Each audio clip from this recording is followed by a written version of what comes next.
people who have a lot of woo want everyone to like them. They always want to be good with people. So they may not ruffle feathers. And so they might act in certain ways because they want everyone to like them. When Yeah. Patrick and I don't have that problem. No. um, God, it's So so bad we laugh about that. Did you know that competition is really low down for me? I'm actually surprised about that. I'm really not I'm not competitive. saying you're like aggressively competitive or you hunt like that, but you like to climb. I don't mean the ladder. Yeah. I mean, you want to get things done.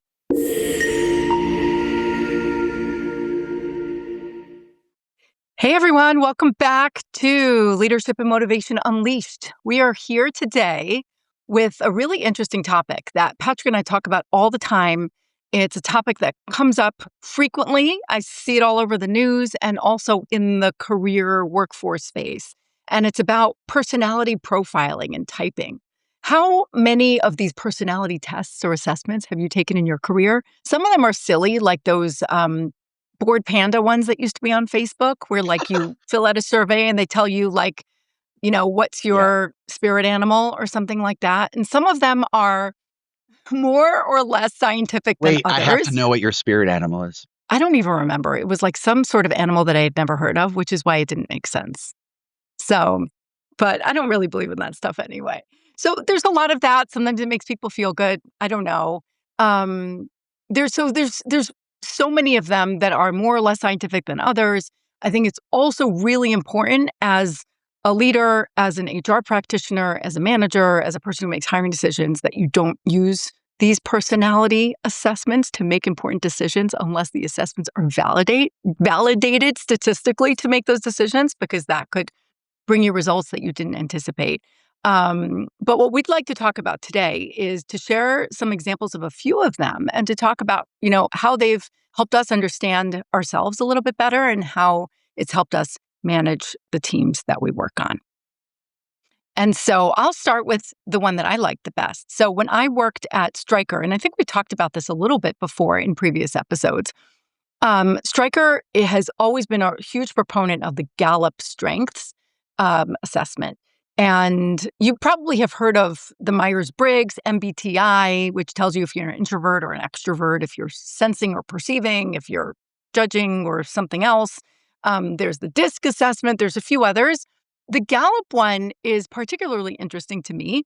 I really like it because first of all, it is backed by science, right? Gallup is the organization that also does the polling, right? They are a legit operation, and it's all backed by social science. And when you take the Gallup Strengths, what they do is you answer a bunch of questions, and you're supposed to answer them intuitively. Like, you're not supposed to overthink. And of course, they plug in lots of different questions that are similar so that you can't really game the system. And it's so accurate, it's uncanny. But what it does is it spits out a list of 34 strengths that define you. And the top 5 or the top 10 are the most dominant types of strengths. The ones at the bottom are less dominant in how you interact. And what that really shows about yourself is that these are the strengths that you lead with, that you bring to work every day, that are at the forefront of your brain and of your activities. And when we understand those, and when we talk about those with other people that they work with, they will understand our style. We will understand their style. And with the shared vocabulary, it can really avoid a lot of, why is that person acting this way? Why are they reacting this way? Why am I having such a hard time either being understood or getting my message across or getting things done when working with people who are very different than us? So Gallup Strengths is one of my favorites. And Patrick, I think you've had some really good experience with that one too, right? Yeah, I've used it many times for a long time. What are your top 5? I don't remember the full 5. The top 3 are 1 was achiever, 2 was context, 3 was command, and I never remember the next 2. It's horrible. I have it here somewhere because we started using it at US Bank, and it's really a sales tool. Like, it's a salesperson thing. I didn't know that when we started using it. But back then, Gallup really honed in on revenue generating organizations for that, right? Yeah. But I was running a large operation at the bank, and I just liked doing different things. Like, I just didn't want to talk about debit cards and ATMs and debit networks and gateways and banking all the time. Like, I wanted to grow people. I've always wanted to do that. People have always tried to grow me to some success and to some of their frustration. But I like that. It's good brain candy. And not a lot of people get exposed to that stuff. I don't think employees and coworkers should just be treated like pieces on a board. Like, you should water them. And StrengthsFinders was perfect for that. StrengthsFinders 2.0. So we bought everyone a book. And I just started with my leadership team at first. And at the time, I think there was 25 people on the leadership team that were managing hundreds of people beneath them. So why wouldn't you feed the leadership team so their teams could be improved? Like, I always saw through my direct line into the teams. I always have cared more about the teams than the leadership group. Doesn't mean I didn't care about the leadership group. It means I cared about the experience of the people with their fingers on the keyboard, I say it. So we started with the 25, and then we took it into everybody. Everybody got a StrengthsFinders book. It was hundreds of people. The bank kept asking me, what are you spending this money on? Because US Bank was really close with their expenses. I'm like, I'm growing people. So I liked it. And then I would have them print it and put it on their cubes or in their offices. So when you walked into an office or a cube, you saw their strengths right away. It's an Yeah. interesting thing to dialogue about, and people learn something about themselves. And they're like, wow, I understand why that makes sense. So, and I loved in the StrengthsFinders book, in the back was a tear-off assessment, and you log on and you do your assessment, at least back in the day. I don't know what they do now. I'm assuming it's somewhat similar. But the book had the definitions of all the strengths. And like Rachel said, all of those things get listed if you paid for the full report, but they usually just gave you the top 5 for the free version.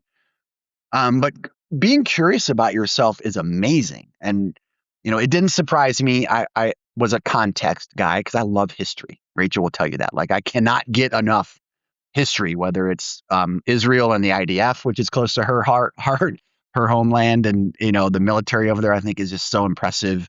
But our American Revolution, the Civil War, I'm genuinely interested in biblical history. Like, I think it's so freaking amazing. My wife and I are watching The House of David right now, season 2. And I know it's Hollywood, so they add some stuff, but that whole thing's just fascinates me. But I think personal history is important. Like, why are those strengths my strengths? And then I like to weave in the generational impacts of that kind of thing. Like, I hung out with my grandparents all the time. So I was basically raised by traditionalists, very, liberal leaning with regards to the Tennessee Valley Authority, the whole Roosevelt version of the Democrat Party. And my grandfather was a World War II vet. So, of course, he was strong military minded, but he really liked the social program. So you don't even hear about that stuff anymore. Who are those people? But they blue dog Democrats, they existed. So my love of history and my fiscal conservatism and my strengths to like achieve and do well for my family, I think come from my grandparents. So being curious about not just what your strengths are, but where they come from, I think is important and will only hone you to be a better leader. Now, by the way, when we would do StrengthsFinders, I would say to everybody, because they're like, well, Patrick, I'm not a boss. Why do I need to be better at leadership and know more about myself? I said, you're a boss of something. Even if you're a single contributor, you're a leader. You got yourself to work. You're leading yourself. If you have kids, you're leading your family or your partner, or your spouse, or your parents, your coworkers. There's informal leadership and there's formal leadership. And to be a good to great leader, you should really know who you are. Because if you can't like yourself, love yourself, understand yourself, you can't do that for other people. And I believe, not to be corny, but I believe if you're going to spend so many freaking hours together at work, no matter what work is for you out there listening, you should be invested in the people around you. You should Yes. leave the people and the place you work better than what you found it. And I don't know how you do that without understanding yourself first. How can you help other people if you can't help yourself? Or how can you lead other things, people, projects without understanding what makes you tick? It's so deep. Like, this topic is hours of long of content. It's probably no one better to do it than Rachel. We should probably just do a Rachel podcast and I'll just watch her talk. Oh, That finding ways to lead people, places, and things cannot happen well if you don't know who you are. So I think StrengthsFinders is an amazing tool, and it's an amazing gift that Gallup has created for people to use it. And we put everyone in a spreadsheet. By the way, everyone's strengths mhm. ended up in a spreadsheet. We started picking people based on their strengths for special projects, not just because Johnny was good at their job. Like, we looked at their strengths. Like, I tried to actually use it in hiring, and HR freaked out. Mm. Right I'll there. tell you I don't know what. if you can see Rachel shaking her head, but she went there pretty quickly as an HR queen. But like, I tried, and they were like, no, no, no, no, you can't do that. But how amazing would that have been to be able to, if we're hiring for the right slot? Yes, and there are versions of it. So there are versions of it that are validated for hiring. I remember so clearly when I was at AT&T, and this was 100 years ago, but I was supporting the recruiting for one of the sales organizations, and they were hiring some very complex solution consultants. And the leader of that group was a big football fan. And he called me and he's like, Rachel, I want to administer the Wonderlic test to all of the candidates. And I didn't know anything about it, but he explained to me what the Wonderlic was. And apparently, for those of you who also don't know what the Wonderlic is, it's an assessment that they give to football players that assess their ability to think on their feet. So it's computing numbers in your head, calculating things, quick analysis. And so I went to the IO psychologist, the industrial organizational psychologist at AT&T. They had a whole team of these PhDs. His name is Seth Zimmer. And he said to me, no way. And he explained to me why, because that test was not validated to predict somebody's success in the job that we had. So when you are assessing whether somebody is I'm sorry, I'm qualified, calling him a guy, but why did the guy say, I want to do this? Like, what did he see that thought it he would wa- be impactful versus the guy that said, oh, there's no real data or whatever he said about it? yeah. Like, So he wanted an objective way to assess whether somebody was going to be successful in the job, right? He was thinking, hey, we have salespeople that are out there in the field. We want them to think on their feet. We want them to be able to calculate these complex deals and configurations. And if this Wonderlic can do this for football players, this can do this for my salespeople. Now, it's very, very common for hiring managers to want to have something objective because then part of it, you sort of share the burden of making a good hiring decision, right? It's not just that, oh, I thought this person would be great, and then they flame out, it's my fault. But it's, we actually did this assessment, and the assessment said that they would be awesome. Well, maybe they didn't turn out to be, but, these things happen. So sometimes these types of assessments are used as crutches during hiring decisions. But bottom line, if you ask any organizational psychologist, they will tell you that any test that you give to somebody to determine to predict their success in the role has to be statistically significant. So basically, you need to identify for the specific job, what are the parameters for success? And then is this test assessing for those parameters? And then how do you know that it's assessing them accurately? You need like these giant samples and a representative group. isn't that and over all engineering the a little bit, Rachel? Come on. That was a Well, it lot. That makes was it a lot of fair. words. Yeah, but it also makes sure that we're making fair decisions and we're not making decisions based on our gut, which is famously biased, right? So anyway, we did not use the Wonderlic for that. And fun It fact, sounds like it I would have met been cool to try it, though. Did you try it it on each would. other for So we internal did job placement, or no? You couldn't even do that. no, we didn't do that, but it's funny because I met Seth in person for the first time, gosh, about like 2 or 3 years ago. I was at this conference and he was there and I went over to him and I'm like, you probably don't remember me, but you didn't let me use the Wonderlic. And this happened, this was probably, I don't know, 2009. Like that's how long ago it was. Um, but anyway, for strengths, Stryker does have a different version of the tool that is validated for hiring, and they focus on talent themes. And it's based on who has proven to be successful in these specific roles, and there's competencies and all of that, right? To make sure that we're not unintentionally um, discriminating against people for whatever. But the strengths, it does give you a real understanding. When you have a shared vocabulary, then you don't, again, have to guess. So I think I've talked about Gail, my friend Gail Manley. She and I worked together at Fidelity. She's wonderful. She lives in Cincinnati, and she's a big proponent of the Myers-Briggs type indicator, MBTI, which you'll hear people say they're an INTJ or an ENTF or that. So that's a different one. It is a little bit You remember controversial. what There you are are? some. Yeah, I actually pulled it up because I knew you would ask me that. Of course. Oh, you should have been a Um, Boy Scout. Always prepared. right? Where is it? I was an Actually, ENTJ. so I am an INTP. Mm. INTP, which is funny because nobody believes me when I tell them I'm an introvert. But really I am. I'm outgoing, I'm confident, but Yeah. I don't get All energy that out look, of we and I have talked being about out there this, all the time. but for the crowd, it just means where you draw your power. I Yeah. need solitude to recharge. I don't need Mhm. a group of people. It just drains Right. me. And I'm Right. out there all the time. I publicly speak. Look at us putting this out Yeah. here. I mean, it's hard to put yourself on the internet and then there's your face and your voice. But I Yeah. need quiet. I need, Yes. and I love my wife, but she and I, some of our best times together, are just sitting together silently because she's Yeah. the same way. Yeah. Yeah. So Gail loves the MBTI. People like Adam Grant really don't like it that much. Again, a lot of these are controversial. A lot of people sort of like some versus others.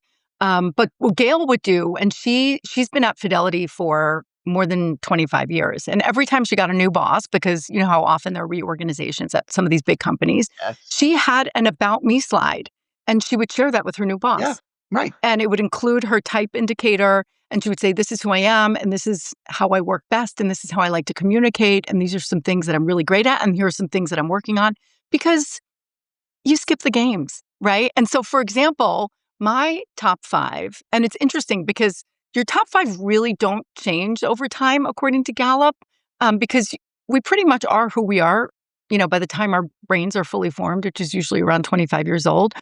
But mine have shifted a little bit over the For past few women, years. for women, For women, is men are that much it? longer. Okay. I guess everyone's different, but mine have shifted a little bit as my jobs changed. So I did Gallup Strengths for the first in 2020, and then I did it again in 2022. And they shifted a little bit. There are some that I'm way down. So, for example, context is way down there for me because I'm more futuristic. So I tend to think forward, right? That's why we kind of balance each other out on a lot of things. A few other things that are way low on my list is woo. Do you know about woo? Yes. I made jokes So about that all the time. I think woo is like second to last on my list. right. So woo is number 27 for me. Woo, for those of you who don't know what that is, it's winning others over, which is woo. And very often people who are in salesy type roles have woo way at the top. And people who have a lot of woo want everyone to like them. They always want to be good with people. So they may not ruffle feathers. And so they might act in certain ways because they want everyone to like them. Yeah. When Yeah. Patrick and I don't have that problem. No. um, God, it's so so bad we laugh about that. did you know that competition is really low down for me?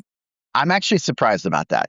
I'm really not I'm not saying competitive. you're like aggressively Mhm. competitive or you hunt like that, but you like to climb. I don't mean the ladder. Yeah, I mean you want to get things done. You want to but I'm possess. competitive with myself, not with others, Ah, interesting. right? It's interesting. The other thing that was surprising to me was empathy is really low for me. I think for I you want to also, right? interject. Yes, my empathy scores are really embarrassing. But that just means it doesn't mean you don't care, everybody, about No, other people. It no. just means I cannot easily, or maybe at all, put myself in Rachel's shoes. I don't know what it's like to be her. Like all the things. And it could be anybody. I couldn't do that with my wife. I have trouble empathizing with what someone's going through. That's what that really means. It doesn't mean I don't care. I love my wife, and it hurts me when she's having trouble or when Rachel's having trouble. I take it personal. Like when her son was in Israel and missiles are flying and he's running into bunkers and she's holding herself together. I'm sorry to talk about this out loud to the universe, Rachel, but I'm going to. Like that's got to be hard for any mom. But now I'm right next to her in person or we're on camera. I know that's got to be hard. She's a badass, so she keeps it together, but it's hard. But I don't know what that's like. I can't empathize with that, if that makes sense. It's interesting because I also thought that that's what empathy meant. And when I saw that empathy was like number 20 for me, I actually asked the person at Gallup, I'm like, I'm so surprised. I always considered myself a very empathetic person. I can generally understand, I can put myself in other people's shoes, I can relate to people. And that's so much of what I've done for work, right? Being in HR. And I said, well, did it sort of erode just because I've been in HR for so long? And Please tell me so, the answer. What was it? and this is a person who had been at Gallup for decades. I was in their Omaha, Nebraska headquarters doing a full 2-day intensive on this. And she said to me, she said, empathy in Gallup speak is that, she says, because you're really low at empathy, that doesn't mean that you can't share someone's pain. You can't imagine what they're going through. You can't help them. She says it means that it doesn't stick with you and take over your mind and your brain and your own emotions, right? So what that means is that if you're going through a hard time, I'm with you. I feel you. I'm going to do whatever it takes to be supportive, but it's not going to put a cloud on the rest of my day because Mhm. it's not my pain. It's still your pain, which I Yeah. think actually is kind of healthy, It's a right? Because superpower. so I don't You know don't if get stuck. it's not, it's a compartmentalization, I think. And thank So those God. are a few, well, so those are a few that I'm more low on. A few that, some of them are strengths, but they can also go both ways. Like my number one, do you know what my number one is? Tell me. Strategic, Oh, I totally get that. Damn, I can't believe right? I didn't try harder and guess But at that. You're but so with that one, strategic. means so people like to say, "Oh, I'm so strategic," right? It means you're like, I don't know, you run strategy to organization, see big picture. But in Gallup language, what it means is I've got three scenarios running at the same time, Yeah. so Oh, I I can knew always what it see meant. Yeah. multiple different. Yeah. Now sometimes that could be really annoying because sometimes people are like, "No, pick one," right? Yeah. But Look, I call that multi-processing. Being a yes, multi-processor, I wish more people were. but you can't have everyone like that, I didn't say I right? You want need to, everyone. I said right? more. I wish Mm, more people were, because it would make everyone's life slightly easier, or to your point, maybe slightly harder. But or maybe harder. just my seat. I'm one man in a universe of voices. I got it. But But knowing about it no, and being yeah. able to explain it, like, and then my next two, so my next one is activator, which Oh, I think you share, it's perfect sense. Yeah, you're right. It's in my top 5. right? Yes, yes. And so It's the activator 4th or means 5th. I that, can't remember ever. It's activator. so Yeah. that it's number 2 for me. It means like once everyone's made a decision or once you know what you want to do, you just should get started, right? It's a bias towards action, but it might mean that Patrick or I are ready to get started before all the ducks are lined up. And for some other people, maybe people who are more deliberative might get rattled by that. They're like, whoa, whoa, whoa, we're not ready.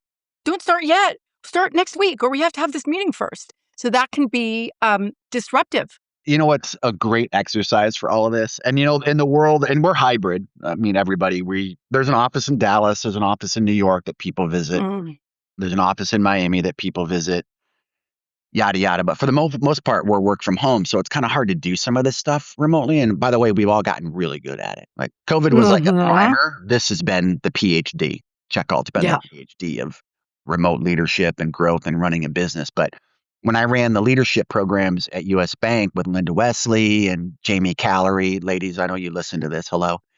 I would do a segment when we were together. And this was for like VPs and SVPs of the bank to prime them for banking school. It didn't start that way, but we kind of ended up making that the top of the class would go to banking school. We got the bank to buy into that. Anyway, in the room, I would make everybody stand up and I had a piece of paper with descriptions. I didn't tell them what it was. I would say, if you resonate with this word, if the word resonates with your behaviors, with how you feel about you, go to this corner. And then I'd read the next corner's words. And I'd read all 4 corners and say, all right, I'm going to read them again.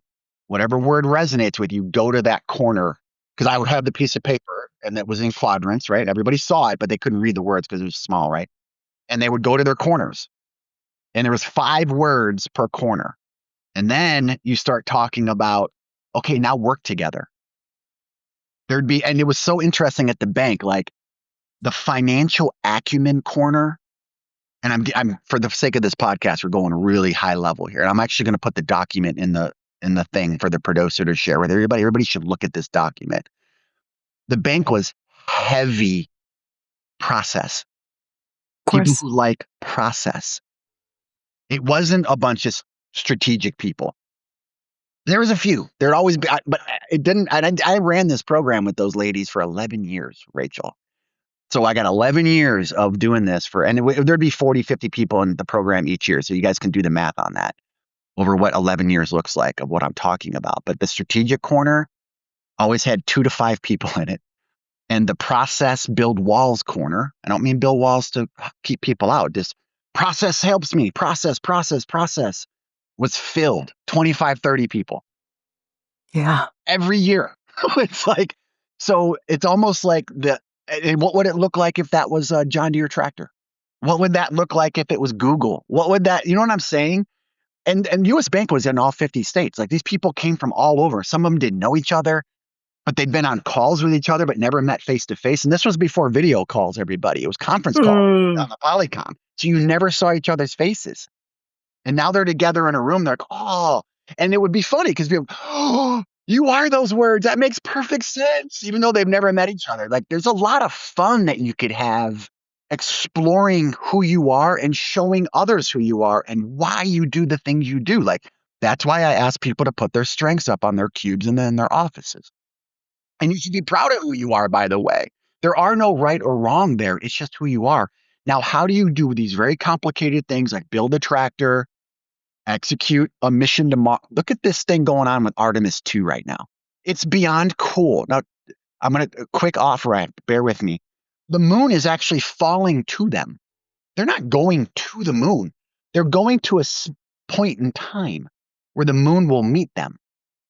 They're not going to the moon, guys. The math is what's bringing them together. Because the universe is moving at 18,000 miles an hour, Rachel. It's so whack. And you got the Space Coast in Florida, Cape Canaveral. You've got Houston, Texas, where command is.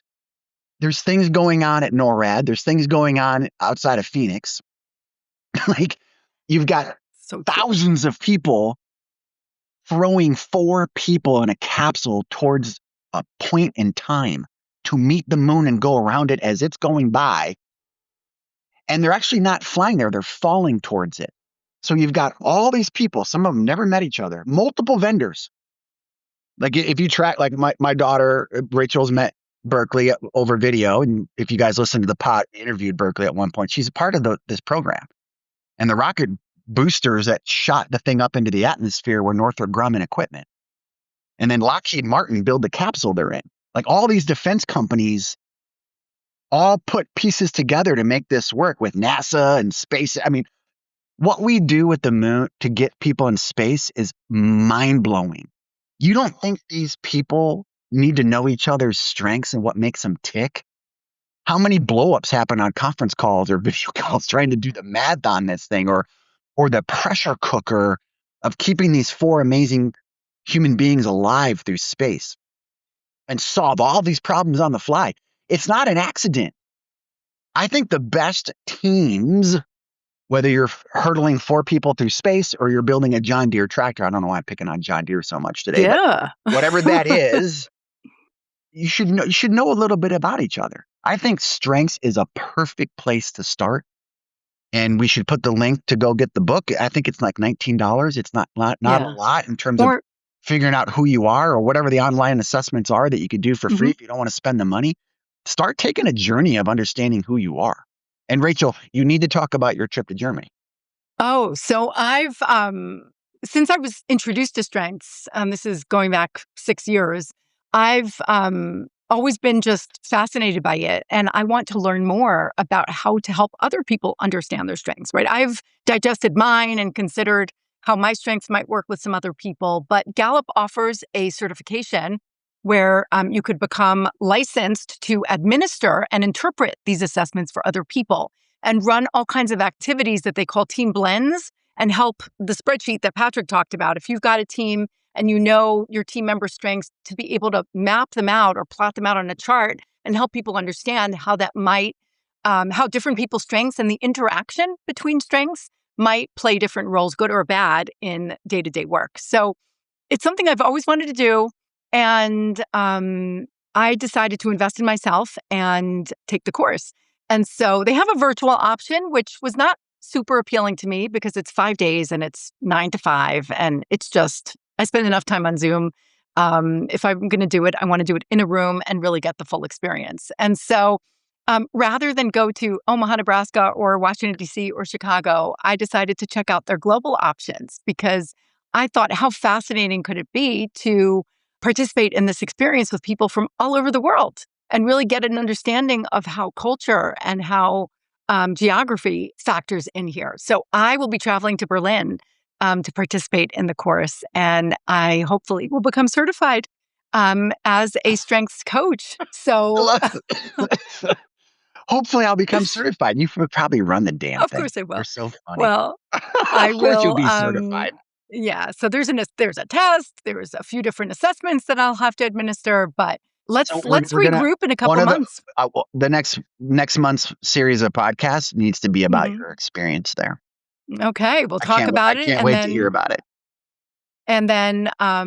yeah, I'll be able to work with people, and teams inside our company, outside our company, and help everyone understand themselves a little bit more. That's right. So I'm looking forward to that. Go live a strength-based life, everybody, from a leadership perspective. Personally, my last piece for some action for everybody. I'll send the producers the link. Watch Trombone Player Wanted. Hmm. The Marcus. Buckingham. Thank you. I knew she'd know it. I think he's the father of StrengthsFinders, is he not? He is. I think they had a little bit of a conflict. It's, Oh, they did. Clifton. Yeah, So he Clifton left and Strengths, created his right? own thing. I don't know where he's at now. I'm dating Mm. myself a little bit, but Trombone Player Wanted. I want to say it's 10 videos, 10 They're on YouTube. segments. You can find them on YouTube. I always played the first one for the leadership classes for my own team. Just go watch it, everybody. Like, be proud of what your strengths are, because very few people get to play to their strengths every day. We don't all get jobs where our top 5 or whatever strengths align with what we do for a profession, and that could be exhausting. If you're lucky or fortunate enough to be able to align your strengths with your profession, God bless you. Good. But for the rest of us, sometimes you got to work your way towards it. And so watch Trombone, watch all 10 or 8, whatever it is. But the first one, I think, is the most impactful. So I'm going to send that link as well. Everyone's going to get lots of links from these couple of podcasts we've done. But I think it's important that you do it. And I'm certainly passionate about it. And Rachel, have a very safe trip to Berlin. Thank you. Bye, everyone. Thanks for joining us. Bye, guys.